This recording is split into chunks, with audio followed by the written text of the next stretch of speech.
The morning sun spilled through the sheer curtains, casting long golden lines across the hardwood floor. But the warmth in the room couldn't touch Eleanor. She stood alone in the hallway, a neatly folded sweater pressed to her chest like it was something sacred, her last comfort in a house that no longer felt like home. From the living room came the muffled sound of voices, Daniel and Marissa speaking in hushed, irritated tones. The kind people used when they'd already made up their minds.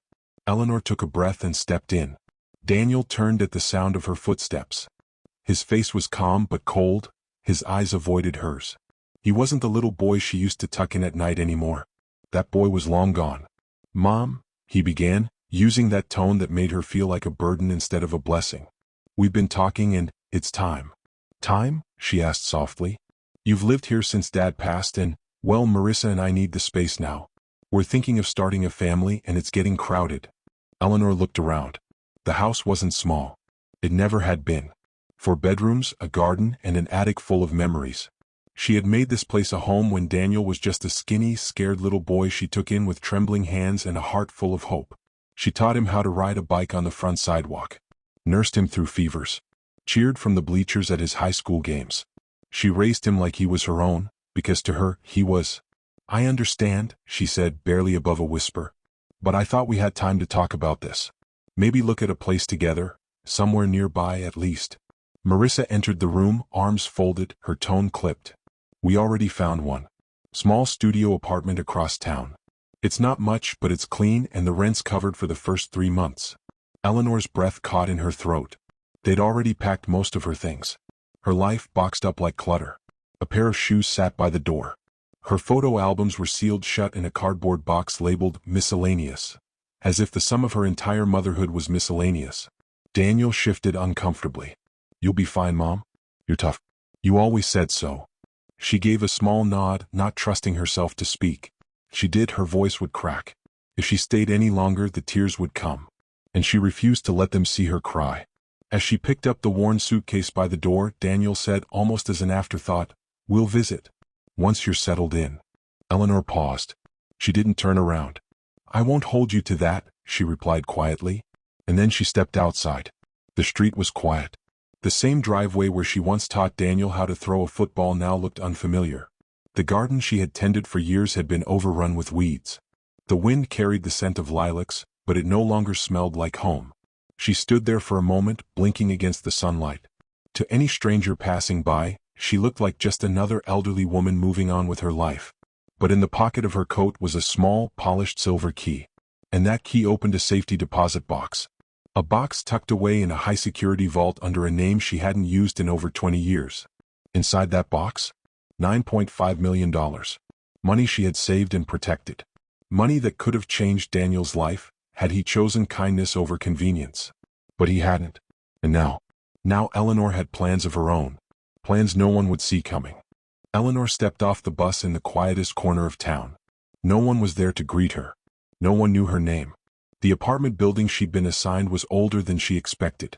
Peeling paint on the shutters, mailboxes bent out of shape, and a crooked sign near the entrance that read Maple Grove Estates, a name far fancier than the building deserved. She slowly climbed the stairs to the 3rd floor, suitcase wheels clunking against each step. Room 3B. A small studio with a single window and a worn kitchen counter. It smelled faintly of old dust and forgotten meals. There were no flowers. No family photos. No warm welcomes. Just silence. Eleanor set her suitcase down and stood there for a long moment, taking it all in. Her life, everything she had poured into Daniel, the birthdays and scraped knees, the late-night school projects, the tears, the laughter, was now behind a closed door she'd been pushed out of. She sat down on the edge of the bed and let herself feel it. The ache, the emptiness, the sting of betrayal. But not for long. After 15 minutes of stillness, Eleanor stood, wiped her eyes, and walked to the small writing desk by the window. She pulled out her old flip phone. It still worked. Still had one number saved under a name no one else in her life knew. "C. Everett." She pressed call. The phone rang twice before a calm, clipped voice answered. "Mrs. Caldwell?" She hadn't heard that name in 20 years. "Yes," she replied. "It's time." There was a pause. "Are you sure?" Eleanor glanced around the room, bare, lifeless, not a single photo to anchor her to the past. "I'm very sure," she said. "And I want to start with something small. Quiet. No press. No attention. As you wish, he said. We've maintained everything just as you instructed. The full amount is untouched. Eleanor gave a faint smile. Good. Let's begin with the library project in Alder Springs. Anonymously. And then, we'll go from there. The next morning, Eleanor took a walk down Main Street. No one looked twice at her. She was just another elderly woman with soft shoes and careful steps. But what no one knew, what even Daniel didn't know, was that every business she passed, every child playing on the sidewalk, every book in the dusty bookstore, might one day benefit from the fortune she carried in silence. Because Eleanor wasn't broken. She was building something. And this time she was doing it for people who truly needed it. People who would never kick her out. People who didn't even know she was watching.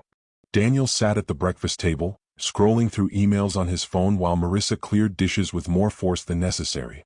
The sound of clattering plates echoed through the quiet kitchen. She called again, Marissa said, not looking at him. Daniel sighed. Who? Your mother. He put the phone down. What did she want? She said she was fine. Said the apartment was cozy. Marissa snorted. Cozy?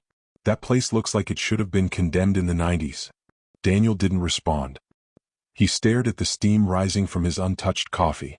Something about the call made him feel hollow. Not guilty, he wasn't ready to call it that, but uneasy. I told you we should have just put her in a care home, Marissa continued. It's only going to get worse. She's not young anymore. She's not helpless either, Daniel replied. Maybe. But she's your responsibility. That word hit harder than it should have. Responsibility. Like Eleanor was a broken appliance that needed managing. Like the woman who raised him was just another task on his to-do list. He pushed the coffee aside and stood up. I've got work. As he grabbed his coat, Marissa tossed one last comment over her shoulder. You're not going to start feeling bad now, are you? Daniel didn't answer. Meanwhile, across town, Eleanor stepped out of the local post office, slipping a receipt into her coat pocket. She had just mailed 3 donation envelopes, one to the Alder Springs Public Library, one to a youth after-school program, and one to a struggling animal shelter. Each check had been handwritten. Each envelope and signed. Each gift anonymous. The librarian would soon find a $50,000 donation stuffed between 2 returned books. The youth center director would open their mail and burst into tears over a $75,000 miracle. And the shelter? They'd finally afford heating for the winter. Eleanor never stuck around to see the reactions. That wasn't why she did it. She did it because she could. Because the people she gave to didn't expect anything from her. And most importantly, because none of them called her a burden. That night, back at Daniel's house, a small argument erupted over dinner. Marissa was frustrated. About finances, about Eleanor, about the way Daniel had been distant lately. He barely responded, only nodding or grunting as he pushed food around his plate. But something was shifting inside him. He'd expected peace after Eleanor left. Instead, the house felt emptier. Not just physically, emotionally. And though he tried to push it down, a single question kept rising in his mind. What if I made a mistake? The wind outside Eleanor's apartment whistled through the thin window frames. It was a cold morning, but inside, she was sipping tea and watching the sun slowly stretch across the worn carpet. Her tiny kitchen table was cluttered with envelopes and receipts. Most of them were confirmations, letters from local programs thanking their anonymous donor. The tone of the notes made her smile, even though none were meant for her by name.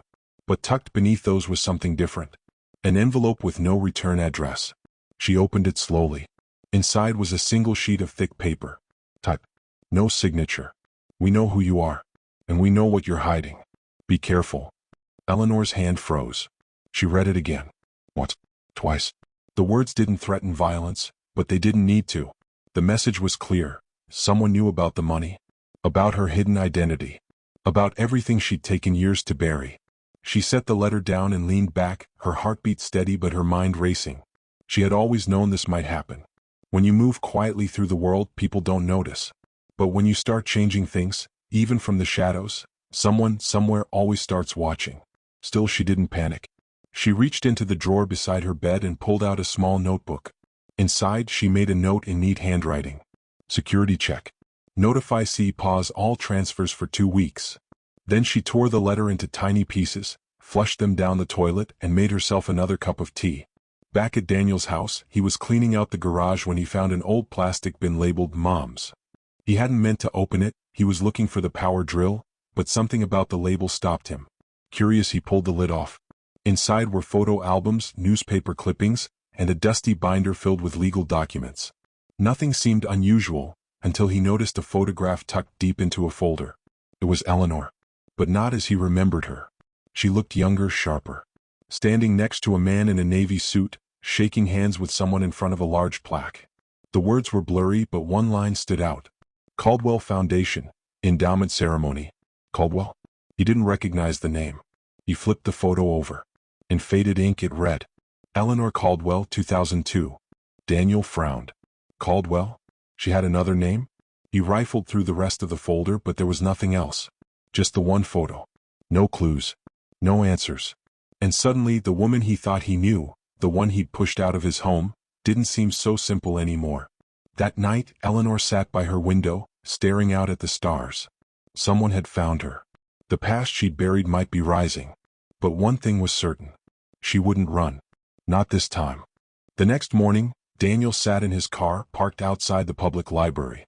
A strange knot had formed in his chest ever since finding the photograph with the name Eleanor Caldwell. He had never heard that name before, not once. And he'd lived his whole life believing Eleanor was just a kind, modest woman who had raised him on love and sacrifice. But now something didn't sit right. Why would she hide a different name? And what was the Caldwell Foundation? Inside the library, Daniel sat at a computer and typed Eleanor Caldwell into the search bar. At first, nothing came up.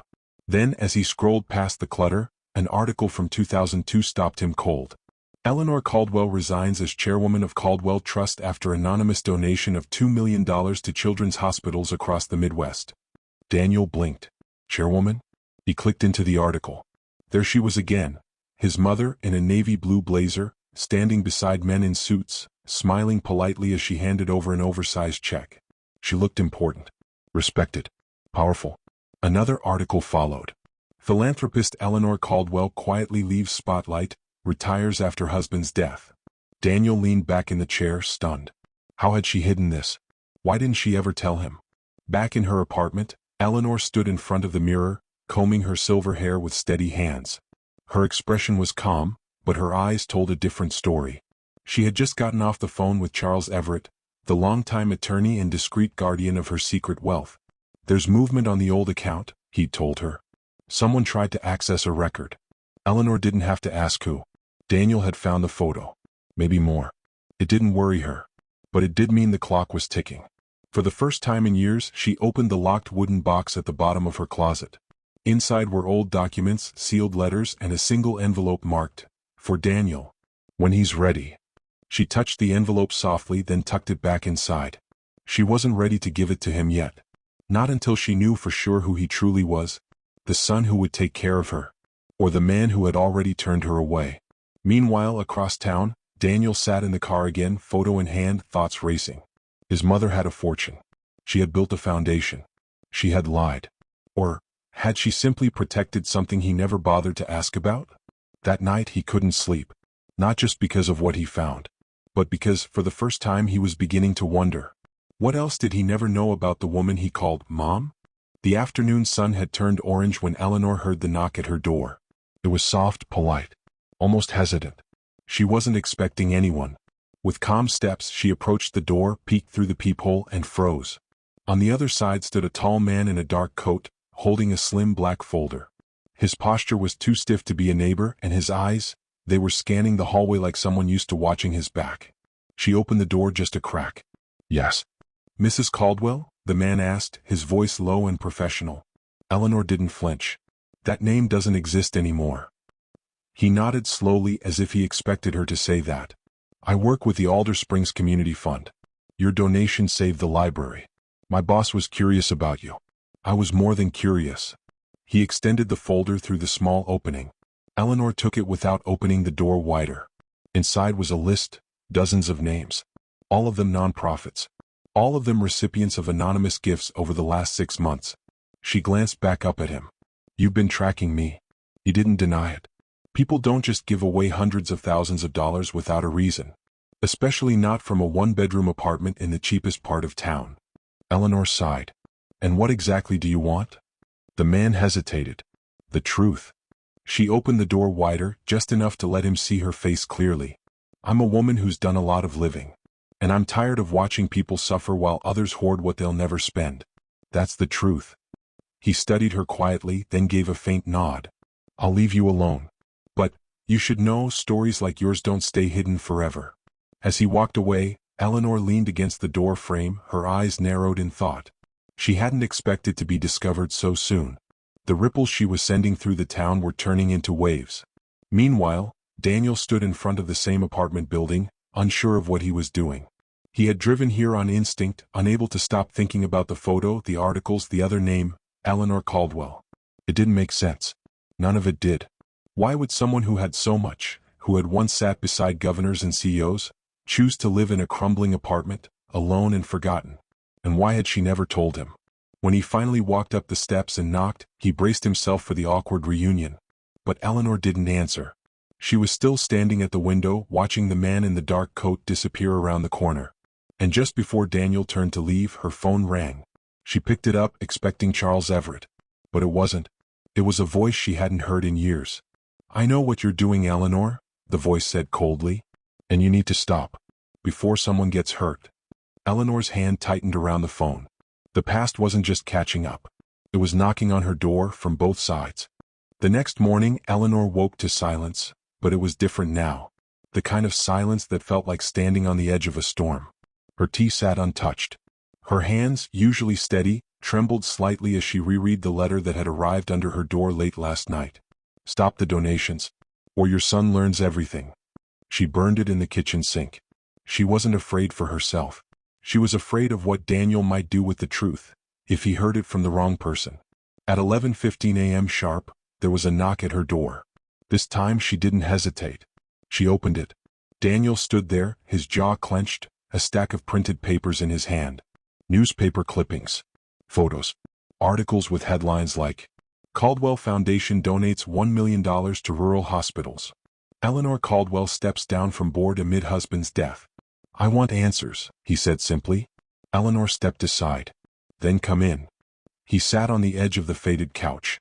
She remained standing, folding her hands in front of her as if preparing for battle. I found out everything, Mom. The foundation. The money. The name. Caldwell. His voice cracked slightly. How could you hide that from me my entire life? Eleanor didn't flinch. Because it wasn't your burden to carry, she replied calmly. You were a child. You didn't need to know about your father's empire or the lawsuits, or the people trying to steal what he built. Daniel blinked. Wait, my father? Yes, she nodded. He wasn't just some man who died young. He was the founder of Caldwell Global. When he died, I inherited everything. And I spent years fighting to keep it out of greedy hands, including family, business partners, people who would have destroyed us. Daniel stood up, pacing. You could have told me. We struggled growing up. I remember nights you cried yourself to sleep because we couldn't pay bills. I chose that life, Eleanor said quietly, to keep us hidden, to keep you safe. I liquidated almost everything into trusts, created shadow accounts, moved us from state to state. Daniel looked at her like he was seeing a stranger. But why give it all away now? Eleanor walked over to the window. Because you kicked me out of my home, Daniel. The house I raised you in. You called me a burden. She turned back to him, eyes shining but unbroken. So I decided I would no longer live for those who took me for granted. I would live for people who actually needed help. Daniel's face flushed with shame. I didn't know, he muttered. I didn't. No, you didn't, she interrupted gently. Because you never asked. You assumed I was just old, quiet, weak. There was a long pause. And then Eleanor stepped forward, opened the closet and retrieved the wooden box. She handed him the envelope marked, for Daniel. When he's ready. Read it when you're alone, she said. Then you'll understand everything. Daniel held the envelope like it was burning in his hands. I'm sorry, he said softly, barely above a whisper. Eleanor gave a sad smile. Don't be sorry for what you did. Be sorry for not knowing who I really was. As he walked out, envelope tucked under his arm, Daniel felt the weight of 1,000 moments he'd ignored. The quiet sacrifices. The silent strength. And Eleanor? She watched him go with a mixture of sadness and pride. Because whether he was ready or not, the truth had finally begun to rise. Daniel sat alone in his car, parked outside a grocery store he didn't even remember driving to. The envelope sat in his lap, thick, aged, sealed with wax. For Daniel. When he's ready. He stared at it for a long time before carefully breaking the seal.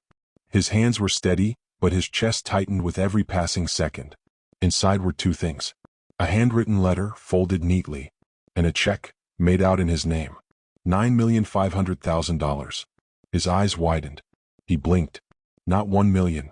Not 2. $9.5 million. He didn't even know how to react. His fingers trembled as he unfolded the letter. My dearest Daniel, if you're reading this, it means the time I spent hiding the truth is finally over. And you're finally seeing me, not just as Mom, but as the woman I was before you were born. My name was Eleanor Caldwell. Your father, Henry, built one of the most powerful medical tech companies in the country. But when he died suddenly, I learned how quickly the wolves come out. They wanted everything. The company. The accounts. Even you. So I disappeared. I took what I could, hid the money in trust accounts and started over, under a new name. I raised you in small towns, far away from headlines and lawyers and greed. We had very little in those years, but at least we were free. I waited to tell you because I didn't want the money to change you. I needed to know what kind of man you'd grow up to be, kind, selfish, generous, or bitter. When you pushed me out of your house, it broke my heart, but it also gave me clarity. I realized I had failed to show you not just who I was, but what really mattered. So I began giving the money away, piece by piece. Not to prove a point, but to find purpose again. But this last part, this $9.5 million, was always for you. Because no matter what mistakes you made, you're still my son. And I believe people can change, if they want to. Use it wisely. Or not at all. That choice, like the man you'll become, is yours. Love always, Mom. Daniel sat frozen in his seat. He read the letter twice. Then 3 times. Each sentence landed like a stone in his chest. He remembered all the times he'd rolled his eyes at her, ignored her advice, dismissed her as just a sweet old woman. And all along, she had been shielding him from a world that would have devoured them both. He looked at the check again. $9.5 million. And suddenly, for the first time in years, he didn't feel powerful. He felt small. Unworthy. Ashamed. That night, he stood outside Eleanor's building again, but he couldn't bring himself to knock. Inside, she sat at the window watching him through the glass, her hands wrapped around a warm cup of tea. She didn't go to the door. She didn't need to. Because now, he was the one who had to figure out what to do next. The next morning, Daniel sat in the kitchen of his modest home, the check still untouched on the counter beside him. He hadn't slept. He'd read the letter a dozen more times. Each word had dug deeper into him, not because of the money but because of what it revealed about Eleanor. About the life she gave up, the love she never stopped giving. He stared into his coffee cup like it held all the answers. Then quietly he picked up his phone. Across town, Eleanor stood outside a battered community center. She had arrived early as always, to help serve breakfast to the line of unhoused people waiting by the gate. It had become her rhythm. Her new heartbeat. She smiled gently as she handed out trays, refilled cups, and asked names others had long forgotten. This was where she felt seen, not for her past but for her kindness. But just as she turned to grab another pot of coffee, a voice stopped her cold. Well, if it isn't the runaway queen herself. Her heart dropped. She turned around slowly, and there he was. Gerald Black. Once her husband's trusted business partner. Now, one of the men who had tried to take everything. Time hadn't softened him. His eyes were still cold. Calculating. I heard you've been playing fairy godmother, he said with a smirk. Cute little donations. Feeding the poor. And yet, still sitting on nearly $10 million. Not very saintly, Eleanor. She remained still, but her hands clenched behind her back. What do you want? She asked. Simple, he said. Stop making noise. Stop giving things away. And transfer the remainder of the trust back to Caldwell Holdings. I have the legal right to reclaim it. You know that. No, she said firmly. You had your chance to do good. You chose greed. I won't let you finish what you started. Gerald stepped closer, voice low and sharp. Refuse and I'll drag your name, and your son's, through every court in this country. I'll destroy him, Eleanor. Just like you destroyed the board. She didn't blink. Try it. And I'll make sure everything comes to light. The bribes. The offshore accounts. The night you threatened Henry with blackmail. He froze. His smile vanished. I kept my mouth shut for years, she continued, not because I was afraid, but because I wanted peace. You try to touch Daniel and you'll lose the only thing you care about, Your reputation. The silence between them was thick. Gerald's jaw twitched, but he didn't speak. After a long beat, he turned and walked away. That evening, back at her apartment, Eleanor sat by the window again, her fortress of stillness. And then she heard a knock. This time when she opened the door, it was Daniel. He looked different. Not just tired, but changed. Wordlessly, he walked in and placed the check back on her table. I don't want the money, he said softly. But I want to earn your trust again. Eleanor stared at him, heart aching. I've already forgiven you, she whispered. But rebuilding trust, that takes time. I know, he said, then glanced down. I want to start today. Wherever you go. I want to come too. She smiled, quietly, gently, but it was real. Then let's begin, she said. 1 week later, the town of Millridge gathered for what was supposed to be a routine town hall meeting. But something felt different. The room was packed, shoulder to shoulder, filled with teachers, nurses, small business owners, and even a few people from the local shelter. Everyone had heard whispers. About an anonymous donor. About a woman who had once walked among the world's wealthiest, and had chosen to disappear. Now she was ready to speak. Eleanor stepped onto the small stage with Daniel by her side. She wore a simple navy dress. No jewelry. No makeup. But the calm strength in her eyes made the entire room fall silent. Daniel stood behind her, his expression serious, but proud. Eleanor approached the microphone. For most of my life, she began, I lived with 2 names. One that opened doors in every boardroom, and one that no one remembered. I used to believe I had to choose between them. Between power and peace. Between visibility and love. She took a deep breath. But I was wrong. You don't have to choose. You just have to decide what matters most. She looked around the room at all the faces, some familiar, some strangers. I've seen how hard you work, how much you care, and I've seen how invisible that can make you feel. So today, I'm giving something back. Daniel stepped forward and handed a folder to the mayor. Inside was a signed document. A full transfer of the $9.5 million trust to the newly established Millridge Hope Fund. The room gasped. The mayor looked up, stunned. Eleanor, this could change the entire town. She smiled softly. That's the idea. In the following weeks, the ripple effects were immediate. The hospital reopened its shuttered wing. The elementary school added 3 new classrooms and hired special education staff. A shelter for mothers and children expanded to double its capacity. Scholarships were created for kids who'd never dreamed of college. And the community center, where Eleanor had once quietly poured coffee, was renamed the Caldwell House of Hope. But the biggest change was in Daniel. He didn't take a single cent for himself. Instead, he began volunteering full-time, side by side with his mother. He gave speeches, organized drives, and helped create programs for kids who'd grown up the way he once had, bitter, blind to love, and hungry for something more. One evening, as the sun set behind the hills, Eleanor and Daniel sat on a bench outside the center, sipping tea. You were right, Daniel said quietly. I never knew who you really were. Eleanor smiled. Now you do. He nodded. And now I know who I want to be. They sat in silence for a moment longer, the kind that only comes when 2 people finally understand each other. No more lies.